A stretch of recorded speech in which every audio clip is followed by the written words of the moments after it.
So today we're going to get started on a crostini. Now crostinis can be made for various different food arrangements, engagements, parties, and soirees, right? So you have these little bite-sized crostinis here, and there was even a famous restaurant, which I guess wasn't that famous, right, because it went out of business, but it was in New York City, and it had a whole bunch of these toast points, crostinis, whatever you want to call them, somewhat canopies maybe, and they used to put sliced meat on there, a whole bunch of bruschettas, tapenades, roulades, and just put everything on these bite-sized pieces of bread. And I happen to think if you're going to have a party or an engagement, this is the best thing to prepare for guests because it's bite-sized, it's easy.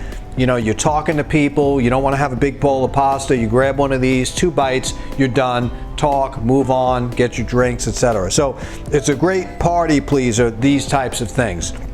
But let's talk about what you need for this. Well, this is called a ficelle, and a ficelle is a French version of an Italian bread. It's much thinner, it's made with a pool starter, and it's probably the best thing when it comes to this. Like you wouldn't use a whole big semolina loaf of Italian bread, this would just be too big.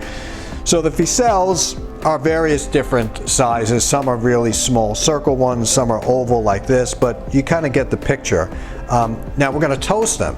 Now what do we toast them with? Well, in here, now you can go through putting cumin, pepper, paprika, parsley, oregano, basil, black pepper, a little bit of salt, and then you have your little mixture, your dry rub.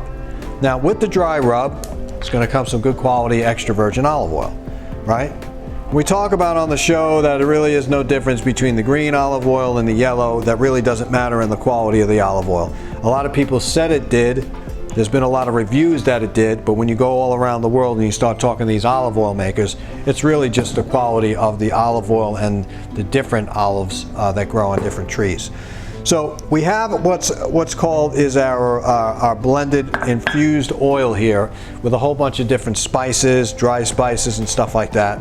And you might want to take your fork and just kind of marry it around. Now if you wanted to take a step further, an infused olive oil goes on the stove for just a little bit. So for instance, if you wanted to take your extra virgin olive oil, you put it in a pot.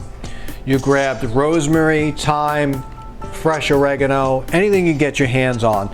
You put that in there on a very slow boil, right? Because if it was a high heat, it would fry the basil, make it brown, or fry the rosemary, make it brown, and it would be completely burnt. It would change the flavor of the olive oil, it would taint it, and we don't want that.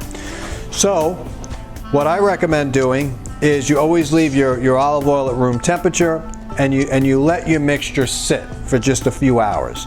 We might not get to a few hours on this show, especially if I ever shut up and start cooking, but it's a real simple process and we're going to get started. We're going to take the bread on one side and we're going to dip it, and what you end up with is a really good starting point for a great crostini.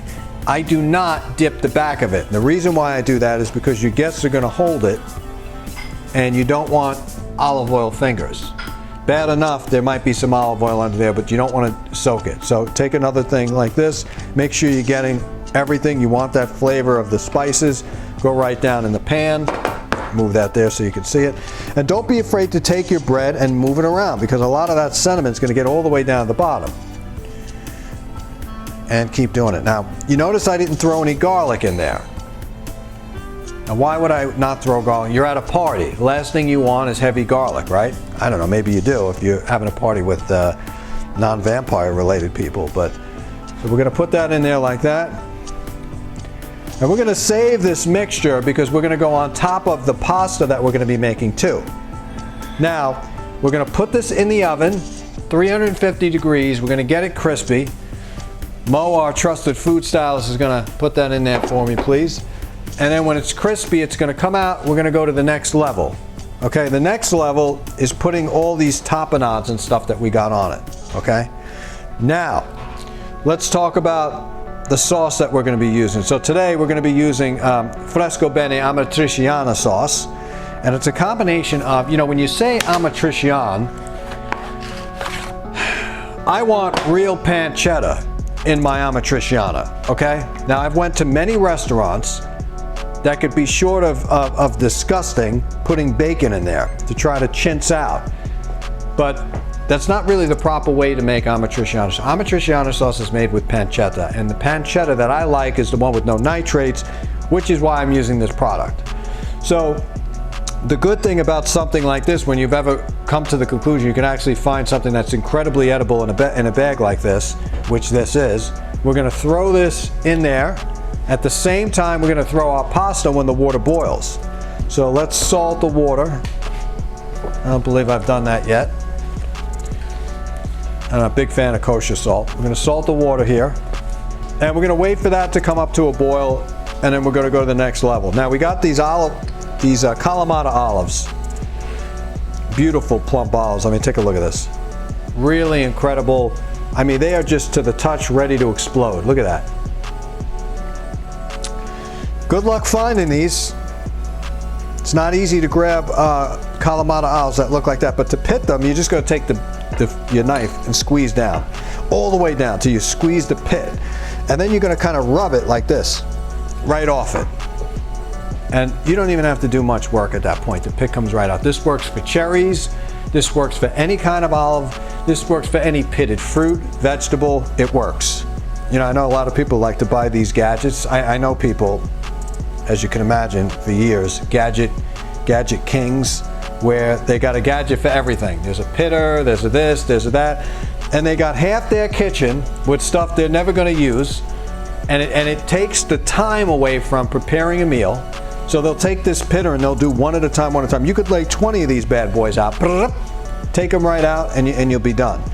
So though I like the invention of some gadgets, they say that the best tool in the world is your hand and a knife, and believe me when I tell you, they're right. Now we're going to take this pasta. That's how you get it out of a bag, right? Don't ever cut it anything, just hit it down. That's why I prefer my pasta in a box, in a bag, as opposed to a box. This is tricolor fresh pasta. Spinach, carrot, and semolina. Now the beauty about working with this sauce like this is you can throw this pasta in there as well. So now it becomes a dual purpose. We got our Kalamata olives, and I think our toast is going to be ready any second. All right, let's just dice this. Now what we're going to do is take the fresh basil. Sometimes it's great sauteed, sometimes it's not. In this instant, it's going to work really good at its raw state. But remember, when you're working with basil like this, you better really chop it up, because it's amazing that if it's not minced, it's going to taste like you're eating a leaf lettuce. So make sure it's really, really chopped. They call this mincing or brunoise. Okay, we're going to take this, set that aside for a second, and when the crostinis come out, we're going to start to assemble this. We're going to take our pasta, which will be done in 9 minutes. So, right, linguine, spaghetti, 9 minutes is al dente to the tooth on boiling salted water. So we got about another 7 left in here, and then we're going to plate up. Let's get those crostinis. All right, now crostinis are ready to go. Now we're going to take this hot pan here, and we're going to assemble our crostinis. Remember this olive tapenade from these incredible olives? We're going to go down with that first. I mean, you could do anything you want here. You could take prosciutto, you could take capricola, you could take salami, you could take chopped chorizo, you could take truffle salami, you could take truffle supersada. You can take anything you want and put on these things. You could just do cheese. You want to go vegan, right? Over here is artichoke tapenade. So I've taken some artichokes, a little bit of cheese, right? And put it in a blender. Now this is just the artichoke hearts. If you're going to use the stem, it better be a good quality olive oil that it's pickled and soft. Otherwise you're going to kill your throat and probably choke to death. Artichokes are no joke unless you know how to clean them and cook them. All right, red pepper tapenade. We're going right down on top of that. Just the center. Now you see the colors popping out here? That's what it's about when you're doing these things and you're impressing people. And you don't want to be a cheap person either, and don't put a lot of stuff on the bread because you want a full mouth. So, you know, make it count. Now at the very end, we're going to take a little bit of the sun-dried tomato in olive oil, and we put that on the top. I mean, the colors are just popping here, folks. And again, what would I do different with this? I could take ricotta cheese. I wouldn't mind putting a little ricotta cheese on this. Surely I would not. But impastato ricotta, not like the ricotta that you're going to use for lasagna. That is not the ricotta I'm talking about. So there is impastato ricotta, which is used to make cannolis. It's nice and creamy. It's a different consistency. Everything is different, right? You use the application for whatever you're going to do. Our pasta's got 3 minutes. Our bag of sauce is ready. We're going to take that out. If you don't have asbestos hands like I do, then you just use the tongs. Use a pair of tongs. Got our scissor. Now what we're doing is we're going to go right in the pan with this, and when the pasta, wow, that's hot. And when ooh, that smells really good. Damn, that's good. If you take a look at this close, I'm going to explain to you what's going on besides a lot of love and experience. Pancetta, you have onions, you have red sauce, you have a whole bunch of really good things in here. Let me just... Tomato sauce, good consistency. We're gonna have our pasta go right into that al dente.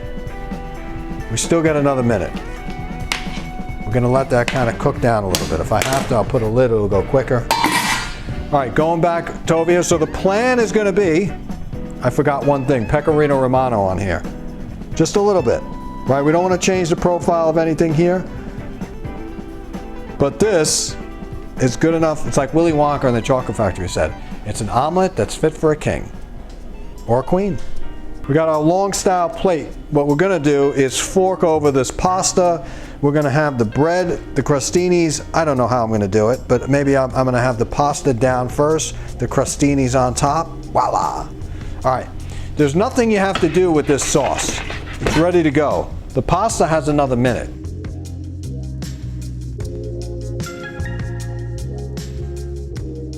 You can strain your pasta. I usually don't. Okay? I like to take my pasta out of the water, let it drain as much as you can. We're at the al dente state right here, folks. I want to make sure that this pasta absorbs this sauce. And that's exactly what I'm going to do. Do you notice that the pasta's al dente? It's definitely al dente here. This is good right here. Perfect. Nice. Now what we're going to do, remember that flavored olive oil? Not that it needs it, but it's going in there anyway just to give it some shine. Everything complements everything. Man, this really, really smells good. Now,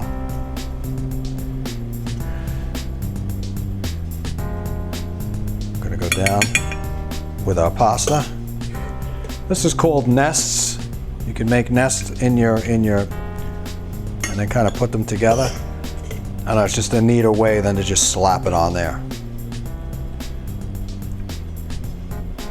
Now, I like the tricolor flavor of this. I also like the flavor of this amatrician.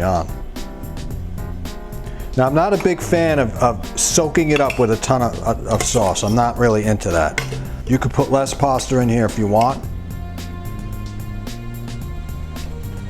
Extra virgin olive oil. Takes the shine back out.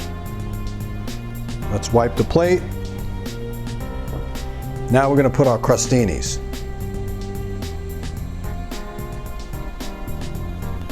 And there you have it, folks. If that isn't a meal for you as the royal family, I don't know what is, because you are royalty. This is made for you. I'm calling this the love dish, because no matter who you give this dish to, they're going to love you at the end of it. You thought there was rules in cooking? Not on this show, ladies and gentlemen. Enjoy.